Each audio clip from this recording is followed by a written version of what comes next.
За сайн байцгаана уу. Happy 24 гүдгээс мэдчилж байна.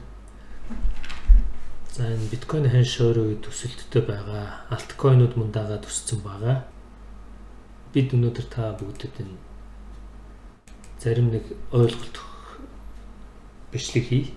За энэ графикийг та нар харж байна. Өмнөх бичлэг дээр биднес биткойны 200 хоног, 100 хоног, 50 хоногийн дундаж шугам гэдээ ярьсан байгаа. Тэр бичлэгийн линкийг одоо энэ бичлэгийн доор хийчин та бүгд сонирхол үзээрэй. За энэ шар шугам явж байна. Энэ шар шугам доороос нь цэнхэр шугам 50 хоногийн одоо дундаж, дээдлийнх нь бол 200 хоногийн дундаж байгаа. Энэ хоёрын огтлцол одоо энэ 15 онд 2 удаа болсон байна. Эхний огтлцол нь бол 50 хоногийн дундаж шугам, 200 хоногийн дундаж шугамыг бол доороос нь ингэж огтлцож гарсан байгаа. За энэ огтлцлыг 50 хоног 200 хоногийн биткойны ханшны шугамын огтлцлыг алтан одоо огтлцол гэж ярьж байгаа. За энэ бол 15 оны 7 сарын 14 буюу 15 оны 6 сарын 27-нд бол 247 тоо байна. За энэ ханш бол энэ дэш ингэ төсөөж явсан байна. За энэ огтлцсон шугамаас дээш одоо ханш 26% өндөр өссөн байна. Энэ дээр өсөд $319 дээр ирээд ингэж доош унж буцаж жоохон дээш өсөд доошлоод ханш 50 хоногийн дундаж шугамыг нэвтлээд уналттай өгч байна л да. Ингээд энэ буюу 8 сарын 18-нд 200 шугамаас доош ингээд орсон байна. За ингээд ханш бол ингэж явж байгаа та харж байна те ийш ингээд өссөн.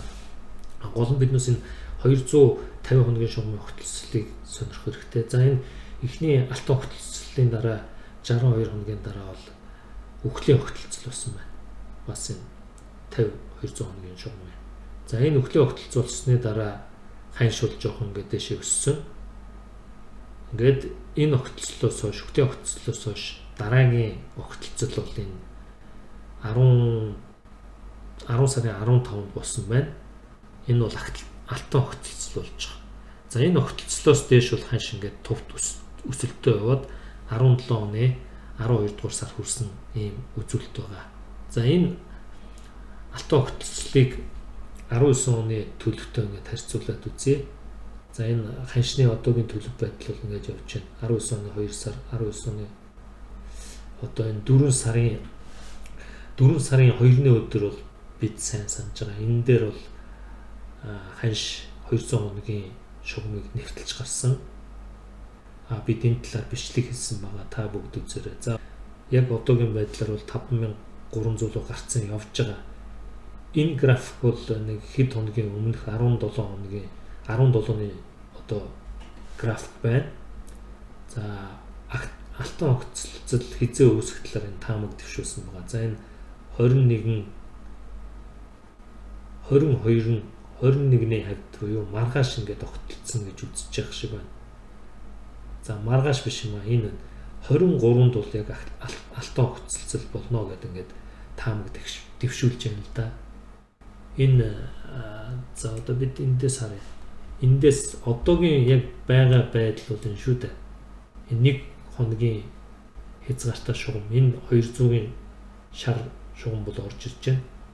Энэ цэнхэр бол доороос 50 хоногийн шугам орж ирж байна.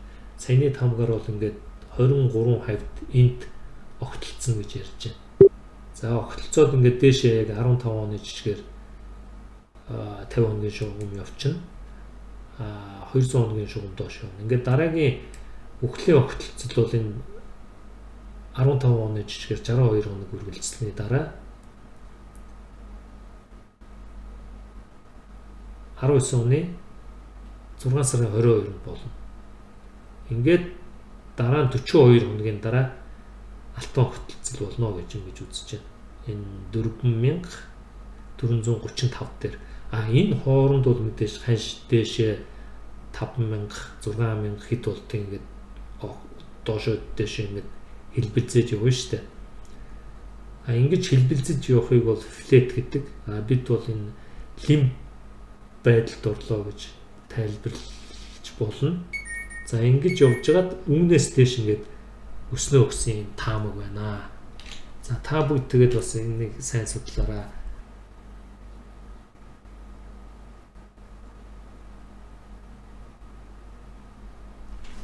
За энэ бол их сонирхолтой бас график байгаа. За энэ бол 200 хоногийн шугам явж байна. Ингээд за яв. 200 хоногийг огтлсон энэ цэг байна. 15 оны 6 сарын 27. За энэ 6 сарын 27-ноос өмнө хамгийн уналттай ханш хаана вэ гэдэг ингээд энд харж байна. 15 оны 1 сарын 16-нд. За энэ хооронд бол нэг 48% одоо ялгаатай ханшны зөрүүтэй байна. Өнөөдөр 19 оны 4 сарын 2-нд бол ингээд огтлсон. Үүнээс өмнөх хамгийн бага ханш бол хэдэнд байна. За энэ татцсан байна те. 18 оны 13-ны өдөр, 12 сарын 13-ны өдөр бас л 48% ханшны зөрүүтэй. Ер нь бол ингээд түүх давтагддаг гэдэг шиг ханшны өөрчлөлтийн уналт зөрөө бол бас давтагдаж байна. За ингээд энд огтлцсон цэг байна. Огтлцсон цэгээс дээш ингээд бас өссөн баг. Ингээд дээш өссөн.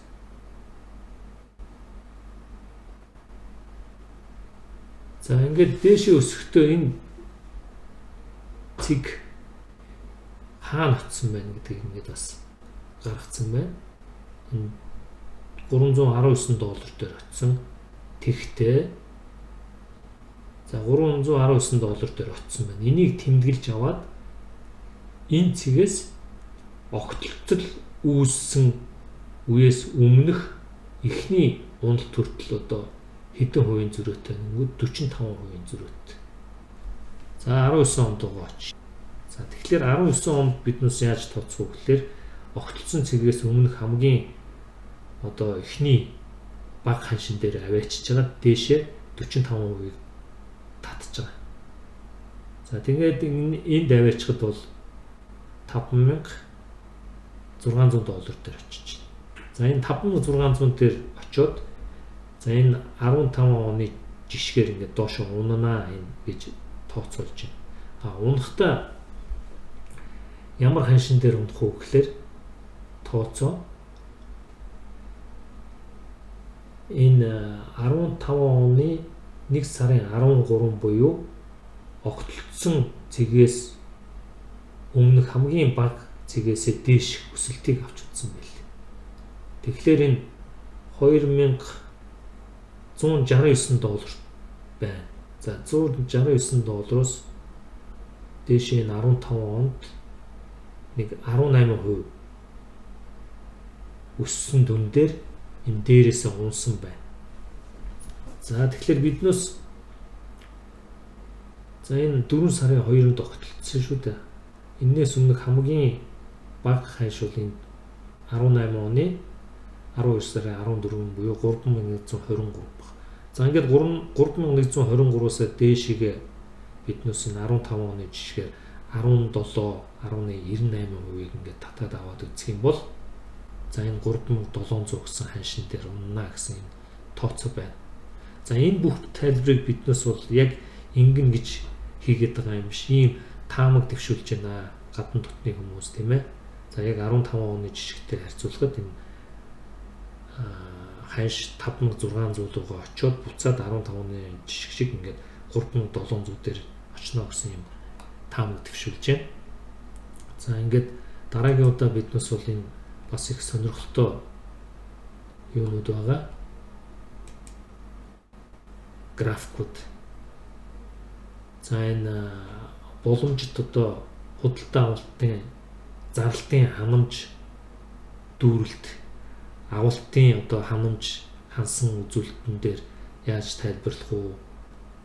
За энэ бусад ийм графикн дээр биднес ингээд ярих шаардлага байна уу? Энэ талаар та бүгд саналаа коммент бичээрэй.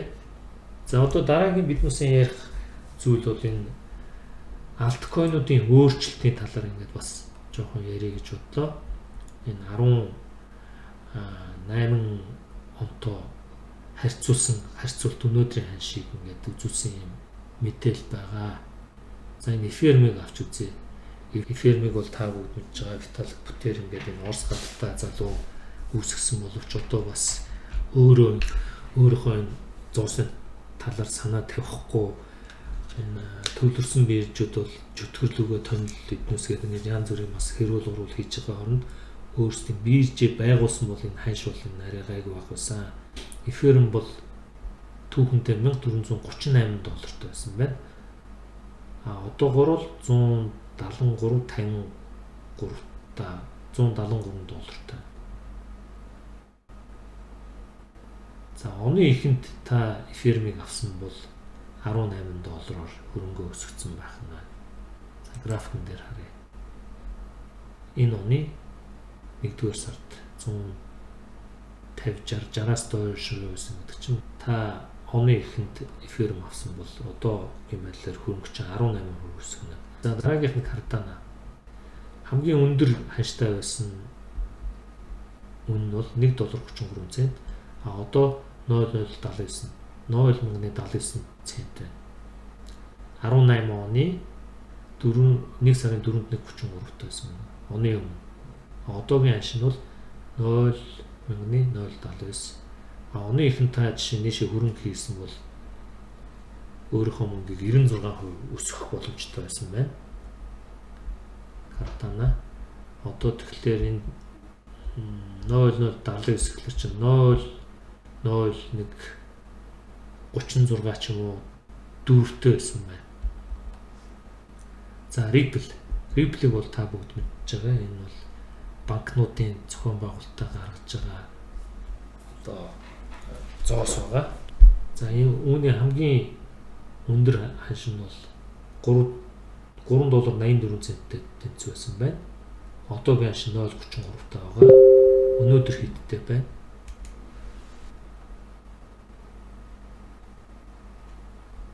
Харах юм бол 9% алдагдaltaй байна энэ Ripple дээр. Гэхдээ Ripple бол зарим хүмүүс маш их ирээдүйтэй энэ бол банк хоорч юм уу гүйлгээ ихэд энэ банкуд дэмжиж байгаа гэдэг үгнээс нь энэ дээр бол маш их хөрөнгө оруулалт хийсэн байдаг. За Binance Coin-ыг бол та нар хэлэлтгүй мэдж байгаа. Энэ бол Changpeng Zhao гэдэг хятад залуугийн хийсэн биржийн зоос байгаа. Энэ бүх хугацаанд бол одоо ханш нь өндөр байсан 24.91 гэж байна. Энэ бол хэд хоногийн өмнөх баг. Өнөөдөр бол 25 руу гараад явцсан байгаа. Одоогийн байдлаар хэдтэй BNB харъя бүгдээрээ.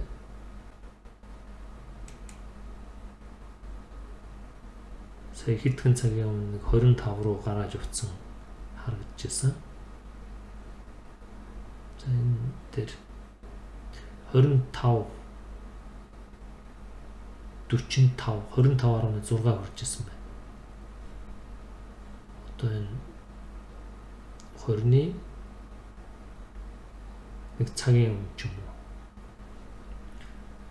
За 25 өнөөдөр чинь 6 25.6 руу орсон байна. За оны ихэнд авсан бол энэ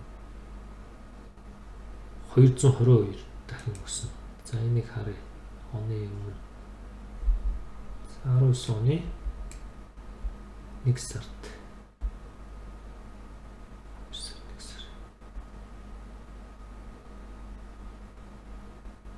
за 6 бүр 7 тоо байсан байна. 19 оны 1 сард бол 7-оос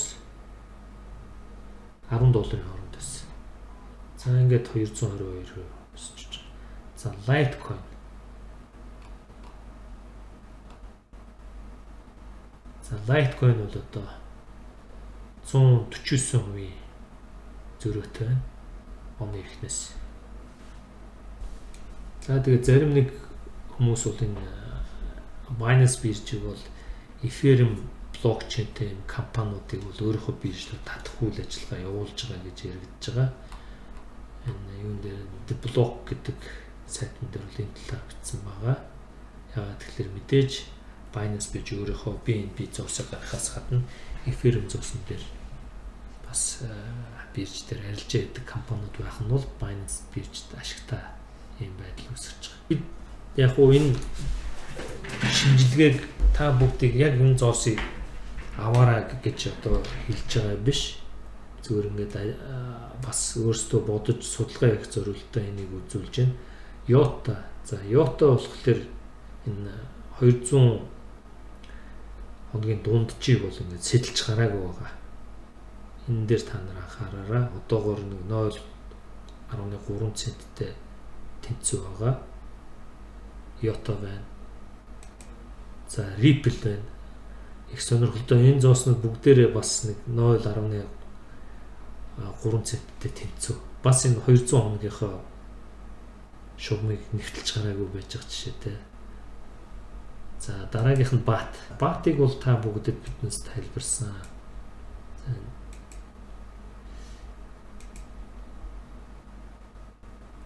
Хамгийн сонирхолтой нь яг хоо энэ дээр биднээс авч үзэхдээ 7 хоног, 14 хоног, 30 хоногийн шугам татсан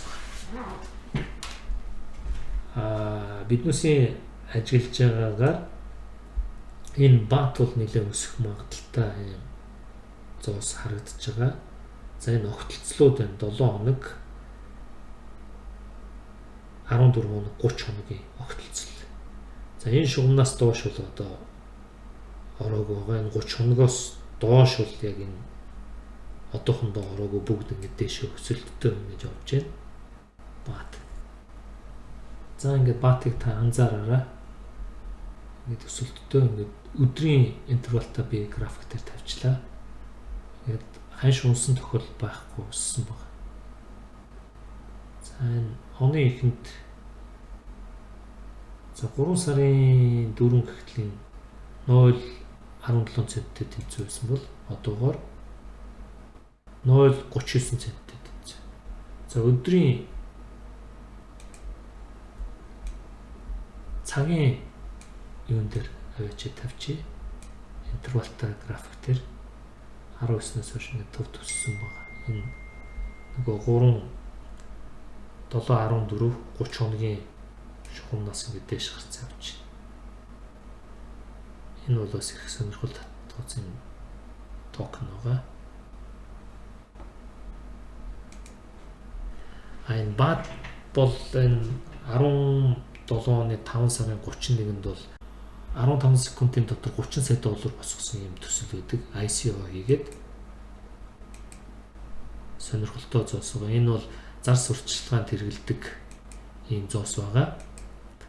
Нэгсэндээ компьютер дээр зар сурталчилгаа ийм хүмүүсийн хинт чирэггүй ийм цаг авсан ийм зар сурталчилгааг тавиулахгүй тул энэ компани бол өөрөө цензуртэй, өөрийн браузер дээр хэрэгцээтэй реклам тавихын тулд энэ BAT токеныг хэрэглэнэ гэж үүнийг гаргасан байдаг. За BAT-ийн үзүүлэлт нь бол энэ байна. Нийт тэрбум 500 сая ширхэг зоостой. Зах зээлийн үнэлгээ нь одоогоор 582 сая доллартай тэнцсэн байна. За энэ YouTube дээр сонирхолтой дебат явагдаж байна. Өнөөдөр одоо ганц 2 цагийн дараа энэ уулзалт болно. Жишээ нь криптовалютыг өсгөх дуртай, зарим нь унгах дуртай хүмүүсийн хоорондоо ханш яах вэ? Энэ одоогийн ханш нь хамгийн доотлын өнөө гэсэн юм маргаан хилцүүлэг явуулах юм байна. Та бүгд үнийг бас сонирхороо. За энэхүү бичлэгийг биднээс та үзээд криптовалютын арилжаа хийх худалдаж авахдаа зөв шийдвэр гаргаарай гэдэг үднэс бичлээ. За ингээд таны криптовалютын бизнест амжилт хүсье. Анхаарал тавьсан баярлалаа.